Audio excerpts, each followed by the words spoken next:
Once a global powerhouse, the UK now faces challenges so severe that some compare its decline to that of a developing nation.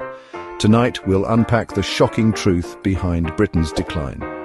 Rising poverty, crumbling public services, economic stagnation, and a cost of living crisis. Is the UK really turning third world? Let's find out. Let's start with a national embarrassment. Escalating poverty and inequality.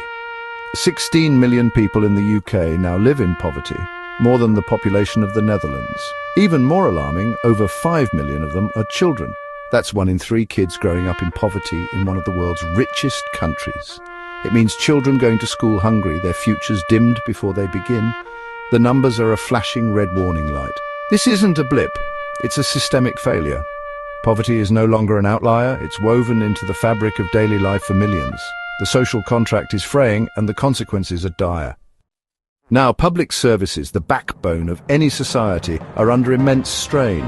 The NHS, though cherished, is stretched thin, consuming over 40% of departmental spending, leaving other services starved. Policing and local councils face deep cuts, leading to fewer officers and basic services on the brink. Infrastructure is crumbling, pothole-ridden roads, delayed trains and neglected public buildings are the new normal. Public satisfaction has plummeted. People pay more but get less. The social contract feels broken, replaced by frustration and declining trust. It's a recipe for discontent simmering across the nation. The cracks in the system are now impossible to ignore. The UK economy has been stagnant since 2007, productivity flat, growth elusive. Traditional industries have vanished, leaving communities with lost jobs and little hope.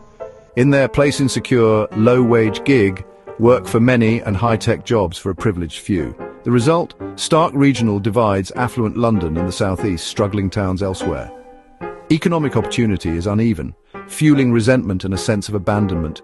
When people feel left behind, social cohesion unravels. The UK's economic engine is sputtering, and the gap between winners and losers is widening. It's a fragile foundation for the future. As if things weren't tough enough, the UK faces a relentless cost of living crisis. Inflation has outpaced wages, shrinking real incomes for millions. Essentials, food, energy, rent, are now unaffordable for many. Families are forced to choose between heating and eating, relying on food banks in record numbers. Home ownership is slipping out of reach, and even homeowners face soaring mortgage costs. This isn't just an economic problem, it's a social emergency. The crisis hits the most vulnerable hardest, deepening inequality. Everyday life has become a struggle for survival. With crises everywhere, you'd hope for strong political leadership, but the UK's politics are in turmoil. Prime ministers and chancellors come and go, policies shift and public trust erodes.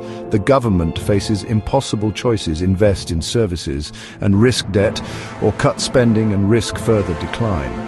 Political consensus is elusive and cynicism is high. Fixing these problems demands vision, courage and long-term commitment, qualities in short supply. The nation's future hinges on decisions made now. The challenge is as much political as it is economic. So, where does Britain go from here? The convergence of poverty, failing services, economic stagnation and political dysfunction paints a sobering picture. Real change requires bold, evidence-based reforms and a commitment to social equity. Investment in education, infrastructure and green technology is essential. The alternative, continued decline, is unthinkable for a nation with such potential. Is the UK turning third world? Maybe not, but the warning signs are real.